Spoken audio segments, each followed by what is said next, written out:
Good morning, teachers and dancer. I'm Priscilla Young from City Ballet Academy. Welcome all to this sharing sessions, and I'm honored to invite Madam Lisa Macuja as our special guest for our sharing today. We are blessed with this technology nowadays, which connect everyone from different countries to keep inspiring and continue learning from each other during this pandemic.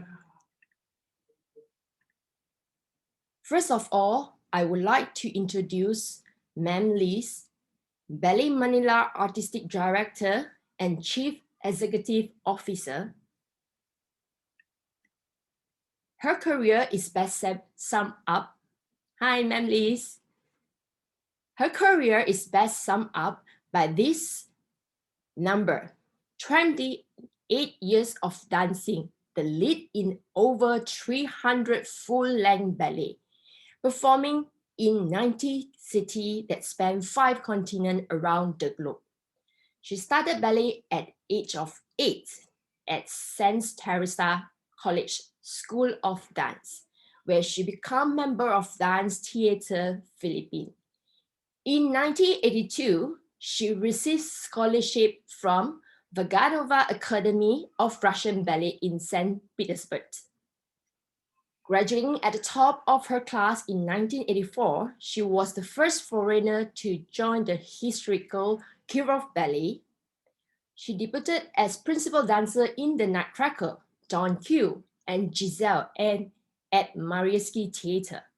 Returning to ballet to Manila in 1986, she was the first artist in residence of Cultural Center of Philippines, performing as guest artist with Ballet Philippines until 1988, when she became a principal dancer of Philippine Ballet Theatre.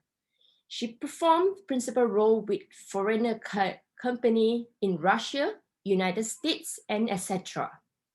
In 1995, she established Ballet Manila together with Assis Barroso and 10 other young dancers. As Ballet Manila principal ballerina and artistic director, she leads company performance tour that brought them to 16 cities in Russia, 15 cities in USA, Scotland, South Korea, China, Cambodia, Japan, England, and Ireland. As directress of Ballet Manila School, she established Project Ballet Future, a program where poor and promising young boys and girls are given free ballet training, apparels, meals, and allowance to help them reach their dream of becoming professional dancer. In 2011, Ma'am Liz launched her Swan Song series as she said goodbye to her favorite full-length classical role within 3 years period, paving the way for her retirement in 2014. Her award. She was the first Filipino ballerina. 1987, she won silver medal from Asia Pacific Ballet Competition in Tokyo. 1990, USA International Ballet Competition in Jackson. 1992, she won 5th place in International Ballet Competition in Moscow, Russia. In 2012, she was the Alice Award Foundation Entertainer of the Year. She also received the award for Best Classical Dancer, Best Concert Collaborations, and Best Dance Company Ballet.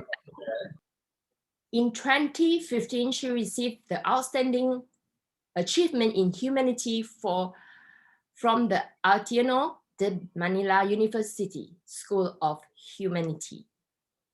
Yeah, so that's all achievements and awards of Ma'am Liz. Okay, Ma'am Liz, you can unmute yourself. Yeah, and we're going to start the Q&A sessions. Good morning, everyone. It's so nice to see all of you, especially the Ballet Manila alumni that I see over there. Uh, and of course, a lot of familiar faces. And, thank you for your very warm welcome. Thank you, Priscilla, for inviting me to do this. And I'm looking forward to a nice, fun chat with all of you this morning. And this, we will start the Q&A sessions. The first question. Sure. What inspired you to dance? Well, like every little girl, I guess, the first role model for most little girls are their moms. And my mother used to dance ballet. She trained in ballet from the time she was 6 years old until she reached 13 years of age. And when she was 13, in my country, the Philippines, which is a predominantly Roman Catholic country, the papal nuncio, or the representative of the Pope in our country, deemed ballet a sin and something that good Catholic girls are not supposed to do. So she was forced to stop her ballet training because she was going to a Roman Catholic school at that time. And so when she had me, I'm her second child, first daughter, she sort of like, not brainwashed, but told me stories about her ballet training and how she wanted to become a ballerina when she was a little girl. And so she sort of passed on the dream to me. And so I started ballet training at the age of 8 in school. And so she was really my first inspiration. And then after that, as I got older and more into my ballet training, my ballet schooling, I was inspired by Japanese prima ballerina Yoko Morishita, who at that time I saw in a performance of Swan Lake in the Cultural Center of the Philippines. I met her backstage. She was a tiny Asian ballerina dancing a very classical ballerina role of the Swan Queen in Swan Lake. And so I thought that if a tiny Asian ballerina can dance a classical ballerina role like Odette Odile so well, partnered beautifully by Fernando Bojones at that time in the Cultural Center of the Philippines, I was very inspired by her success story, and I wanted to achieve the same thing. When I was a young girl, I just really wanted to become a classical ballerina. I wanted to be able to dance all the classical ballet roles at least once in my career. And I was, able to achieve that. So that, of course, makes me very happy. Thanks, Manlis. Next question for me is, what is the greatest challenge about being in a professional company? Sorry, did you say what's the greatest challenge of being in a professional company? Meaning as director or as a principal dancer or being a principal dancer? As director. Principal dancers. Oh, okay, as principal dancer. Well, first of all, I think being a principal ballerina is easier than being a director. Because when you're a principal ballerina, you really just have to think about your own performance. You have to practice your role and, make sure that you're doing everything correctly and artistically beautifully. And I think when you're just really thinking about what you have to do, then it's easier than when you're thinking about what everybody else has to do as well. But being a principal ballerina, for me, the best thing about it really was I was able to dance all my dream roles.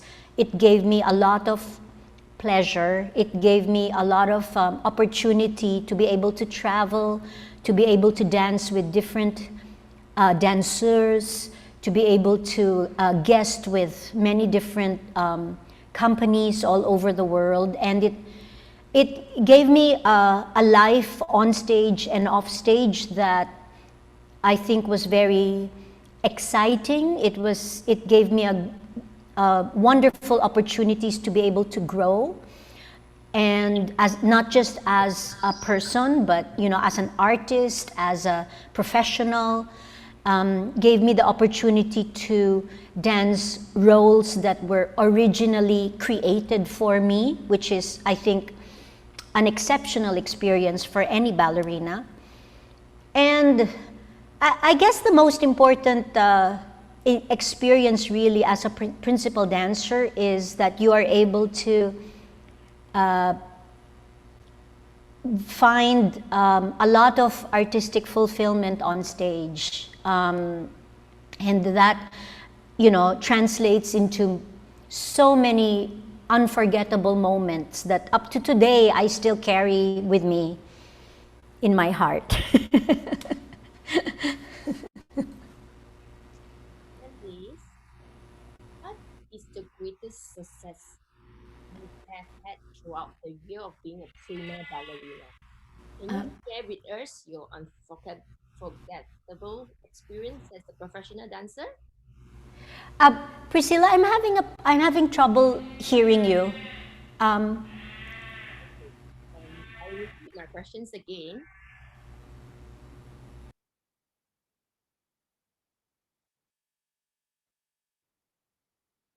What is the greatest success you have had throughout the year of being a prima ballerina?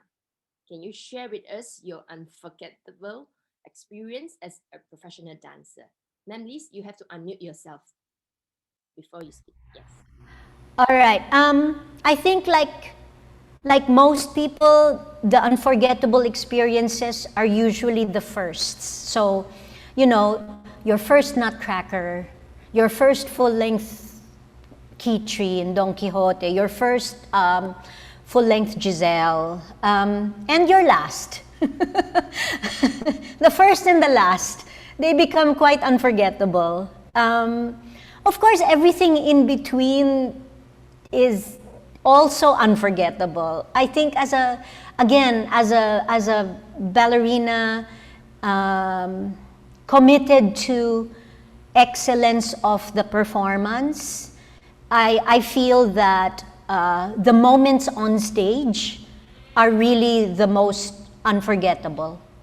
All the moments on stage, whether it's the moments where you fumble and fall, pick yourself up and shoulder on, or the moments when you stand on stage and are rewarded by applause and accolades. Oh, the moments of creation where you have your aha moments when you discover something new in a role that you've danced many times before, or you perform a role for the first time that was created for you by a choreographer. All of these, they translate into all, unforgettable moments, really. Liz, it's actually heard about you fly to Kirov, Ballet, Kirov, and you replace a principal dancer within 2 to 3 weeks' time. Can you share us more about that? Well, my time in the Kirov Ballet in Russia, it began when I was a scholar in the school, and I had the tremendous opportunity to train under, who I consider a second mother, and up to today, for her word is like God's word about ballet. Tatiana Udalyankova. She is, a beautiful soul, very old school, so she trained under a senior teacher in the school, in the Russian Ballet Academy. And when I went under her, she sort of transformed me as a ballerina because she taught me the Vaganova technique from the very beginning, because I only had a 2-year scholarship in the school, and I was already 18 years old when I first went into the school.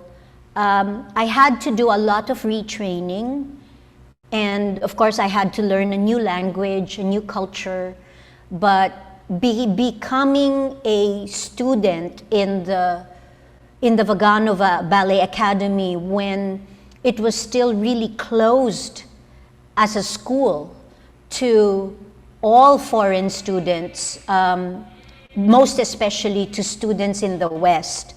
You have to understand that at this time, it was 1984, 1982, 1983, 1984. This is still communist Russia. This is still the Russia under Brezhnev, Andropov, Chernenko, and then Gorbachev, ultimately. This was at the time when there was still, a very closed-door policy when it comes to foreigners and sharing this kind of technology, which is, for me, it's like, it's a technology. It's a body of knowledge, the Vaganova method. So being able to dance Masha in the school's production of the Nutcracker, being able to dance my first Don Quixote pas de deux as part of my graduation performance, even just being able to do the state exams and train, and then being invited to become part of the Kirov Ballet for 2 more seasons, and doing my debut performances in Kitri in Don Quixote and Giselle in Giselle, being coached in this 400-year-old tradition, dancing on that stage with, historically preserved decor and sets and, wooden floors that had splinters. There was no marley at that time. So at one point, I remember kneeling and then coming up from a kneel, and this wooden splinter just went inside my foot, because there was no marley yet at that time. Having to deal with a raked stage. There was no rosin. Our rosin was a watering can. We would water the floor, the wooden floor with water. And that would make it less slippery. All of these things, I guess it all has made me the ballerina that I became ultimately. I really treasure a lot of the old school ways of dancing, the classics. I tried as much as possible never to modify the choreography from the old traditional choreography that I learned in Russia. And at the same time, that formed my values as an artistic director. My teacher told me at one point, as a director, you have to stage at least 1 full-length classical ballet in a season, because the full-length classical ballets are the ones that will build the strength and professionalism of your dancers. And short of doing sometimes a whole season with just classical ballets, I tried to fulfill that wish of my teacher, even as a director. So, well, as a principal dancer in the Kirov Ballet, of course, I was the only foreigner there. So although I was speaking in Russian, and I was even dreaming in Russian, I felt very Russian. I was living with my teacher in her apartment, so I was living with a Russian family. Up to today, I still consider Russia, and especially the city of St. Petersburg, a second home. My Russian family, a second family. And the school and the company is still very close to my heart, although I'm sure the turnover is such that most of my teachers and fellow classmates are already not dancing anymore. But again, that, of course, that experience of being able to dance Kitri in Don Quixote with Farouk Ruzimatov as my partner for the very first time. I mean, I still sometimes sit down and can't believe that that happened. Because you know how it is when your reality has far exceeded your wildest dreams? Well, I was very fortunate to be in that kind of a situation when my reality really far exceeded my wildest dreams. And up to today, I still sometimes feel that that probably happened to a different person, not to me.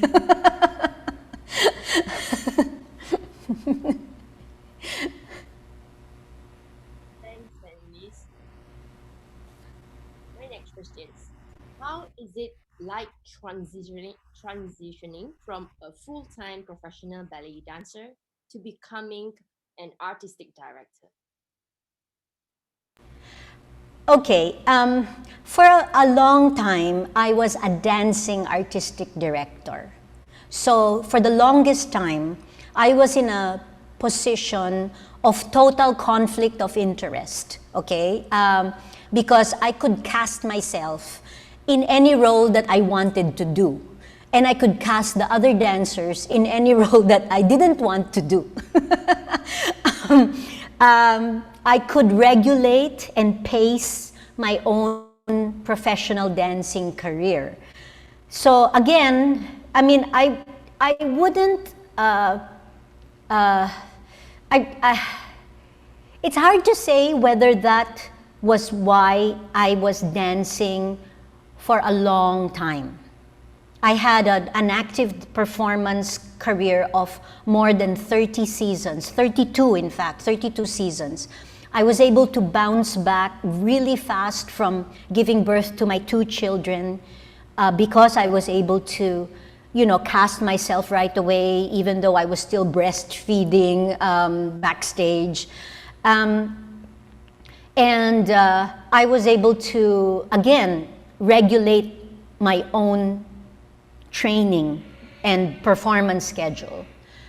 However, when I finally chose to retire, it was a very, I'm not going to say sad, I'm just going to say it was just a time of dealing with change. And yes, of course, it's very difficult, especially when you are an artistic director, to actually say, okay, it's time for me to retire, and it's time for me to stop dancing, and it's time for me to let go of all of these roles that I called my own for such a long period of time, and now hand the roles down to the next generation of artists, to the next generation of ballerinas. It was difficult. It's difficult, you know, who was that? Martha Graham said that a dancer dies twice. The first is when you stop your performance career and stop dancing on stage. That's the first death. And the second death is, you know, which happens to all of us, you know, eventually. So it was hard, but at the same time now, I find great fulfillment in teaching and choreographing and rehearsing and watching my dancers perform on stage. And I think it has translated into a different kind of happiness, a different kind of fulfillment. And another stepping stone to go through that makes life just creative, makes life interesting, and makes me happy. I'm very, very happy being able to still have a ballet company. Of course, now we are in a bit of a limbo at the moment, but still happy that I'm able to practice my profession and my art form. And I feel very blessed. And I think that every artistic director will tell you that it's really easier to be a dancer than an artistic director. Thank you, Manis. I skipped this now. I forgotten this question. I should ask this question first. It's about injury. How did you deal with the injuries? Have you thought of giving up dance, or how do you motivate yourself during this period? Do you hear my questions? Yes, it's how to deal with injury, correct? Um, uh, it's very hard to be a completely healthy athlete and then have one part of your body not cooperating with you. Okay? I think it's easier to be like to have the flu than it is to be injured and having to sit in the sidelines and heal, and at the same time watch other dancers dance. You know, it's quite a painful experience, and dealing with injury, it's a very lonely. It makes you feel lonely as well, and frustrated. But I had to deal with many forms of injuries. I've had 5 operations. And most of these injuries have come in the latter part of my career. And I think that, first of all, it's the mind. It's a battle with your mind. If the decision is to have an operation and continue dancing afterwards, or if the decision is to not have the operation and just transition into another career, again, it's the first step. The first step is to make a decision and then make a commitment to that decision. So in the many times when I've had injuries, that was the decision I had to make. Is it to heal, do everything I can to heal in order to go on stage again as soon as possible? Or is it to just take things as it is and maybe transition into and do other things? And so every time, until I guess the last injury, which was my total hip joint replacement, when I finally made the decision to have a titanium left hip and go through that kind of a process. And I knew at that time that once I have my total hip joint replacement, I will not be able to dance again. It's that. It's really making a decision up here, committing to that decision, and doing everything that you can in order to make that decision or that goal happen.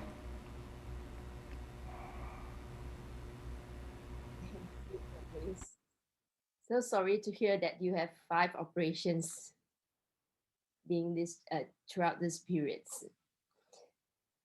I feel so. Well, it's a choice. Again, it was my choice to have these operations. My ankles needed release of chronic tendonitis.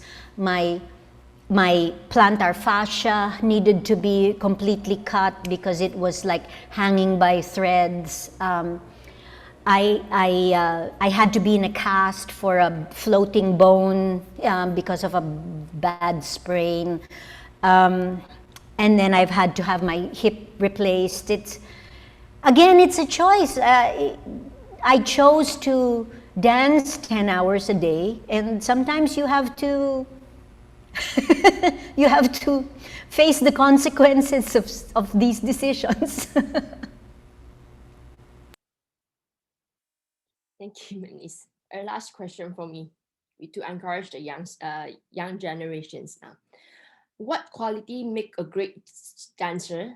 Any advice or encouragement you would like to share to inspire them? It's my last questions.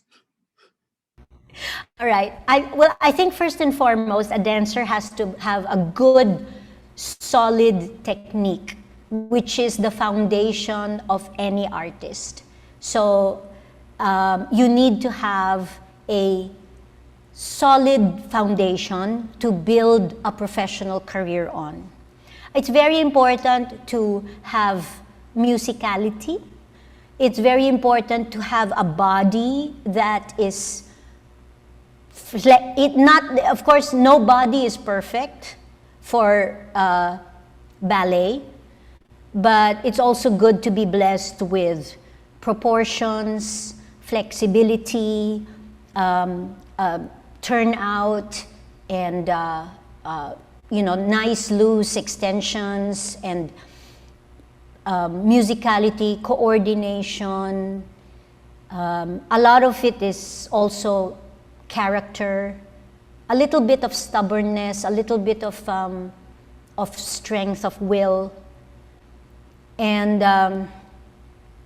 also very important to find a mentor or a teacher or a coach that's going to draw out the best of your abilities from you as a dancer and as a performer and as an artist and as a person, as a student as well.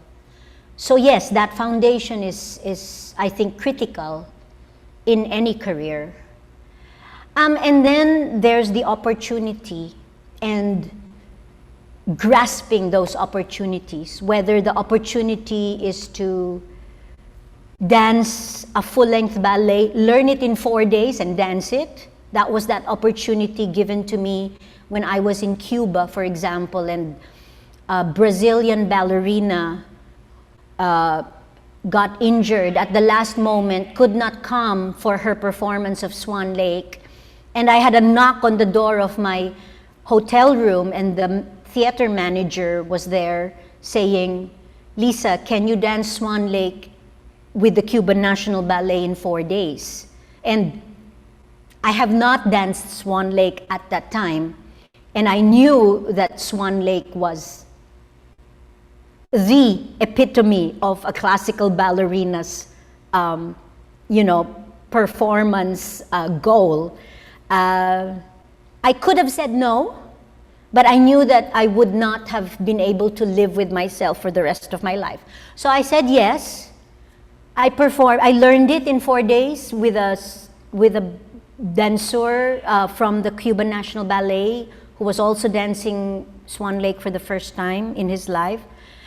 I thought that it was the worst Swan Lake I have ever danced in my life, but at the same time, it was an opportunity that I could not say no to, and I don't regret saying no to, although, as I said, it was the worst Swan Lake of my entire career. So yes, foundation, and then building on opportunity. Maintenance, very, very important. To be able to maintain your health, maintain your instrument, which is your body. So you really have to take care of yourself. Make sure that you eat the right kinds of food, you get enough sleep, you avoid, all the different vices, smoking, alcohol, drugs, whatever, You keep your instrument as the well-oiled machine that it has to be. At the same time, also not overextending yourself.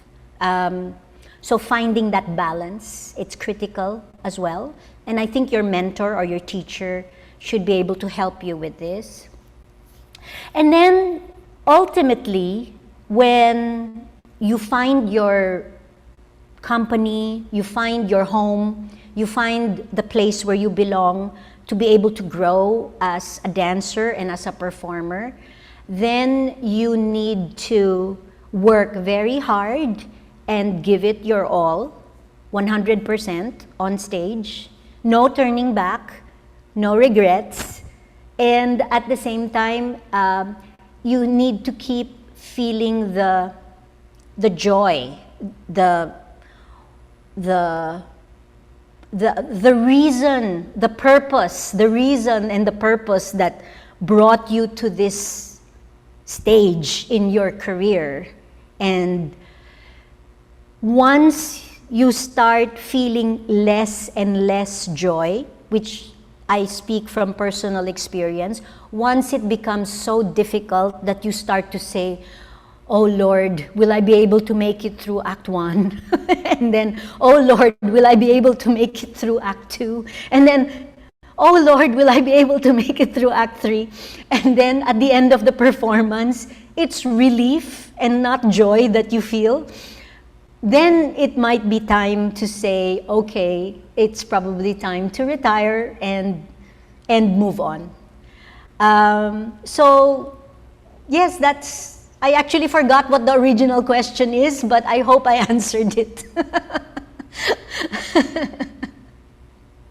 you so much. Before we go to the open question from the teachers and the dancers, I actually would like to introduce some of the alumni from Ballet Manila.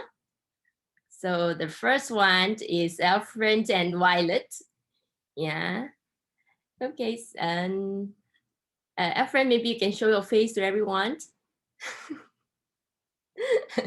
So the second one will be Glenn. Hi, Glenn. And the third one will be Anna Conkersin. Yeah, so actually 4 of them are alumni from Ballet Manila. Okay, so now we will go to the next sessions, which is the open questions. Yeah, any teachers or students, do you have any questions to Ma'am Liz? We have about 15 minutes time for open questions. Anyone would like to ask questions?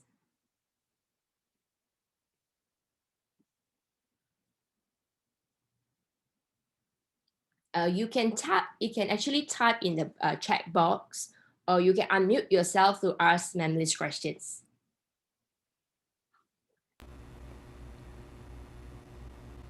Anyone? Oh, okay. There's a question in the chat saying, can you tell us more about Ballet Manila? All right. Ballet Manila is the company that I founded 26 years ago in 1995. We were a company of 12 dancers at that time. I was a dancing artistic associate. Our original artistic director was Eric V. Cruz. And our mission and vision was always ballet for the people and to bring more people to the ballet. Ballet Manila is a company that has 2 phases. One is the 2 years, I say BF, or before Fred, and the phase AF, or after Fred. For those who don't know who Fred is my husband, who basically after we got married built us our first studio in the backyard of our house in order to have a studio where we could rehearse in. And then ultimately, after several years, built Star Theater and Aliw Theater. The first Star Theater is an 850-seat capacity theater that was the home of Ballet Manila for a while. And then Aliw Theater is the arena-like theater that at one point could seat more than 2,000. So we had these home theaters where we were able to perform our seasons at that time. So you can imagine that from 12 dancers, BF, before Fred, we grew to about, at one point we were some 70 dancers strong. And then we were celebrating our 24th season as a company.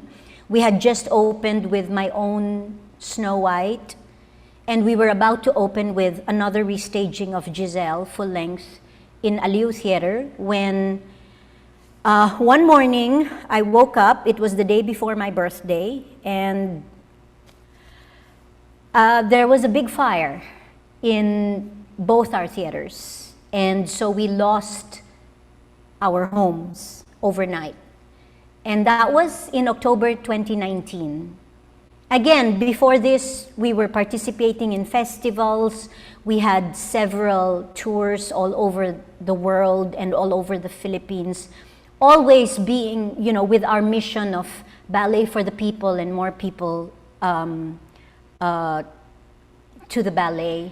And when we lost our theaters, I guess that was just the beginning of the challenges that faced us as a company, because of course the pandemic happened and we had to close ultimately. But there is a sincere wish that we continue to celebrate our 25th anniversary. It's online and it's called Silver Linings, the 25th anniversary of Ballet Manila. And ultimately, the school is prevailing at the moment, all doing it online, of course, as I'm sure most of you know. And then there is the hope. We are already 2 weeks in, we are rebuilding a Leo Theater. And hopefully, we'll be able to welcome back our audiences into our theater very soon. I will read you the next question from James also. Under your direction, where do you see Ballet Manila's going?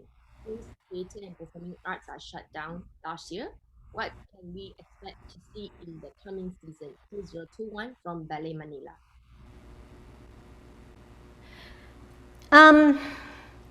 Well, I'm sure everybody has experienced this. It's like almost impossible to plan anything at the moment. It's almost impossible to say, okay, by October, we're gonna reopen our theater. Okay, by December, we're gonna have another Nutcracker and go back to the way it was. Because I think eventually we're going to have to acknowledge the fact that it is impossible to go back to the way it was. I feel that Ballet Manila will continue to have its school online, even though we will have a hybrid and reopen our studios soon to our students to be able to go on in the studio and dance with us in the studio, practicing, of course, all the highest of health protocols. I'm pretty sure that there will be live performances as soon as we have our theater up and operating again. I just cannot say what the economic climate will be and what the climate will be for marketing and for our predominantly student audience to go back to the theater to watch us perform. I don't even know whether our Filipino audiences will be inclined or will have the economic means to buy a ticket and watch another live performance in the foreseeable future. But we will continue to be dedicated to our original mission and vision, which is to bring high-class ballet to the people and more people exposed to the ballet. And whether it is to students learning dance, to our adult learner community, doing ballet as a form of fitness, whether it is to create ballets online for video release, or whether it is to release performances online of our old performances, original performances. There are so many possibilities. I want to look at the cup and consider it half full. And ultimately, I think I've always been an optimistic person, and I feel that ultimately, as long as we continue to create, as long as we continue to inspire people to go into our profession or inspire our students to strive for better technique and better artistry, better performances, I think we will prevail ultimately as a company and as a school. And I hope that classical ballet will still continue to have an audience in the future. It's lasted for, more than 500 years already, so it'll be sad if it dies out with this pandemic. I think as long as we continue to love our art, we will survive. Next question from Christine. Would you like to share why did you choose to let go of dancing opportunity overseas and decided to come back to Philippines? Sorry, so there's a question here that says, what's your biggest challenge directing a school? Do I go first to, what would you like to share? Dancing opportunities overseas? Yes? Okay. Yes, I had many dancing opportunities overseas, especially as a guest principal dancer, all over Russia, and I was one of the first guest ballerinas of Singapore Dance Theatre.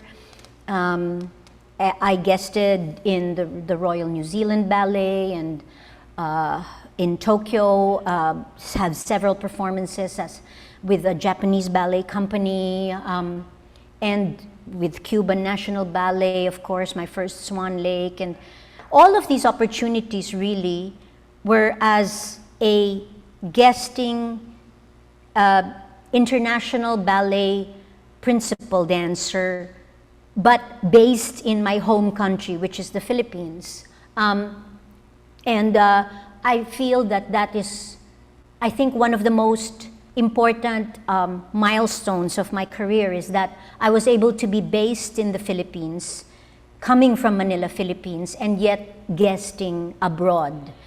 What made me decide to come back? It was a fluke. It was, at that time, I think, something sad happening, but at the same time, I think it was fate. I was offered a principal dancer position in the Royal Ballet of Sadler's Wells Company by Sir Peter Wright.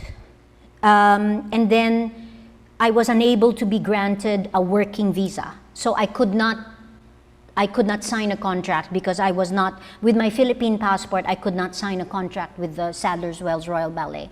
And so I went back home to Manila to be the resident guest artist of the Cultural Center of the Philippines. And then I never left for a full-time position abroad. I just kept on dancing here, being based here, and then dancing abroad sometimes. So I had the best of both worlds, I think. And yeah, that was basically, that decision to come back to the Philippines was brought about by being unable to sign a contract with a foreign ballet company. But then finding my home. And at this point, my biggest challenge in directing a school is the pandemic. I mean, that's the biggest challenge, right? You can't open your studios. You can't, it's very frustrating. I'm sure everybody has experienced this online, how frustrating it is not to be able to touch your students and form their hands and tell them, show them how to turn out. And most especially, what's very frustrating for me? Not being able to give expansive combinations that make you travel and make you jump and make you, shoot forward and shoot back with the energy and the skill that you need to do these traveling, expansive combinations. How to build the team in going into the same vision? Well, I think it's very important to have constant, if you're a teacher, to have constant teacher training, constant reinforcement. Even if you have 20 years of experience, it's always good to go back to the basics once in a while, go back to being a learner and being a student yourself. And I think that goes for the entire team.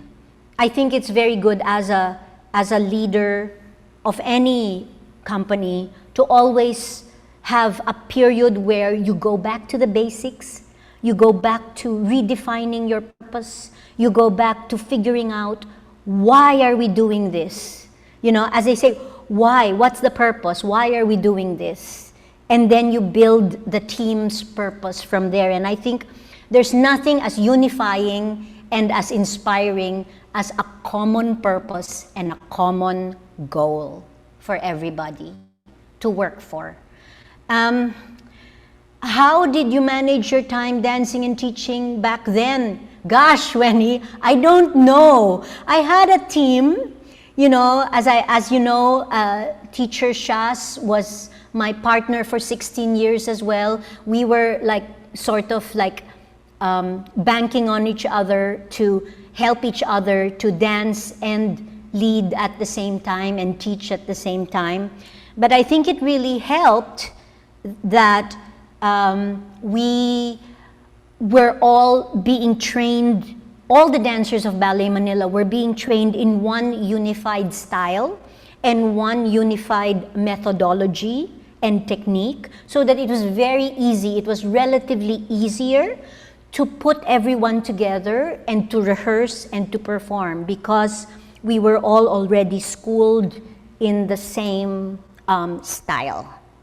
Yeah, that really helped. It basically cut our work in half. All right, I'm gonna just read on. Besides contributing in the dance industry, what else do I do? Oh, okay. Yes, I had my own radio show. It was called Art to Art. I had it for 15 years. We had to stop again because of the pandemic. But yes, Art to Art was on for a while. I would interview, you know, from one artist to another. It was a 30-minute program on DZRH, which is a radio network here in the Philippines, and it was also on cable as a teleradio or television radio news channel. Is there any difference between the St. Petersburg Ballet and Moscow Ballet? Yes, a very big difference. St. Petersburg is based in St. Petersburg, which is former Leningrad. Moscow Ballet is of course based in Moscow, which are two different cities in Russia. But at the same time, the Moscow School of Ballet and Style is very different also from the Vaganova ballet style, which is preserved in the Vaganova Ballet Academy that is based in St. Petersburg. So there's a similarity in schooling, but there's also a huge difference in style. During lockdown, can Zoom class replace physical class and stage performance? After pandemic, will everyone rely on Zoom? I don't know you. I cannot tell the future, but I think that I think we cannot say that Zoom classes can really justifiably replace a studio class. Why?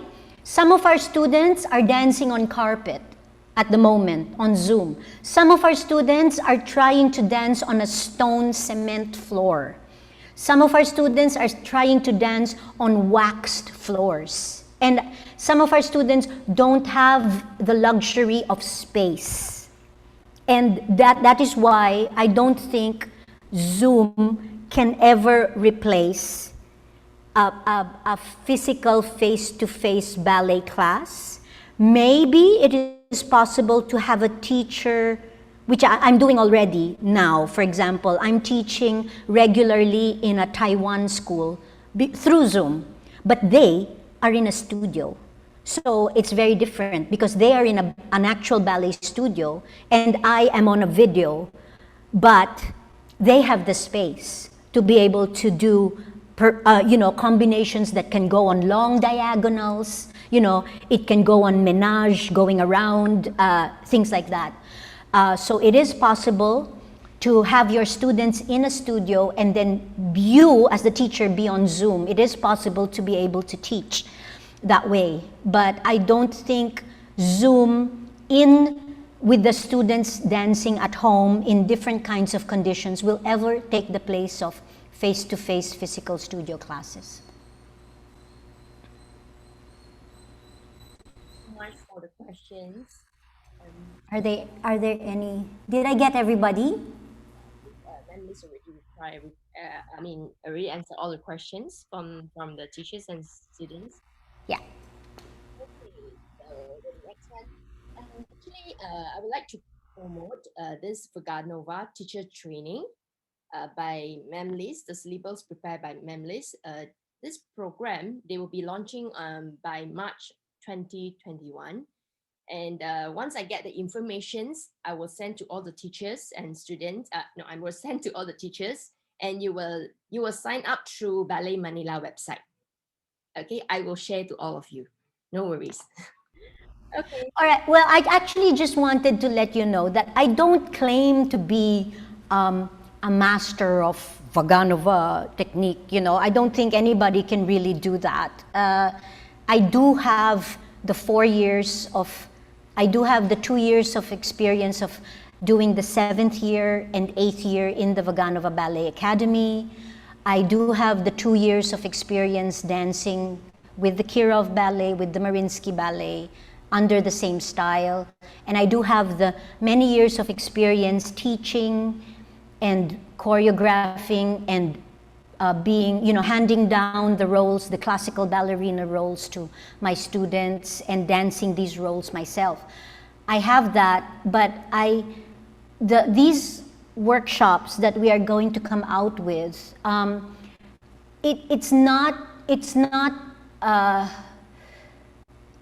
think it's basically my way of being able to help teachers teach ballet, teach classical ballet. And I think one way to do this is to concentrate on a method, one method. Because there are many different schools of ballet, there are many different styles of teaching.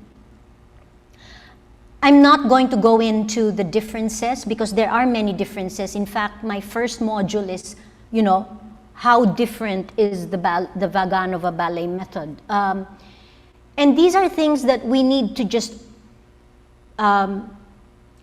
try to learn with an open mind, without claiming that, okay, this technique is better than this technique, and this will work better for you, your students than this method.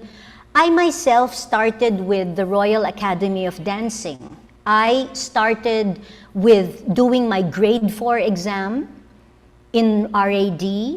I got a roll of commended.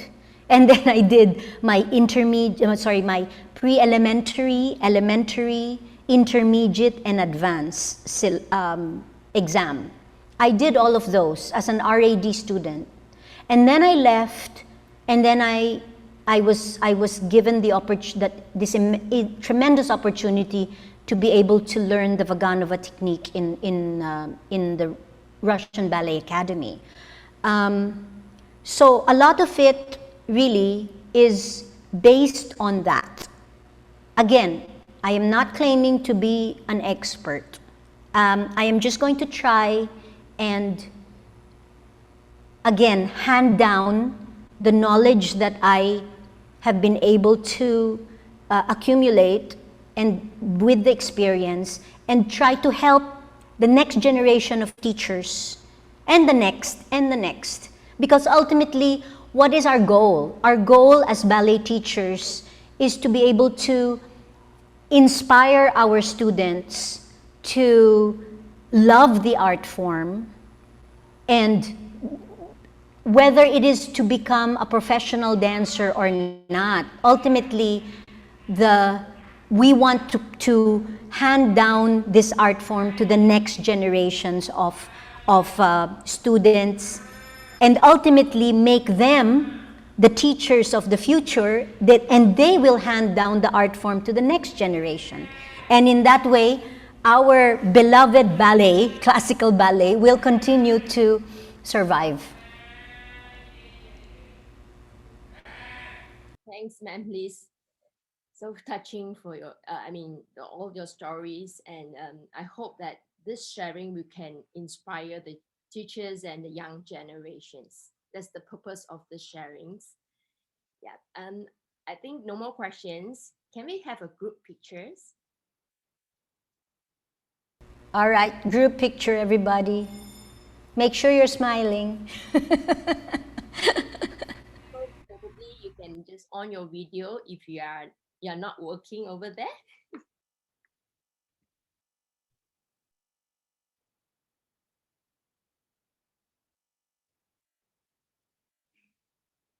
Hold on, that's next page.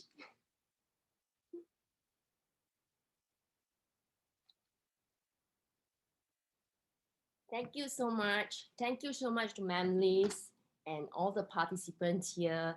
Thanks for spending time with us. Yeah. If you have any questions about this sharing, probably you can just PM me. I will just ask Ma'am Liz to answer in the future. Okay, thank you so much. I hope to see you again. Have a nice day ahead. Thank you so much, Miss Lisa.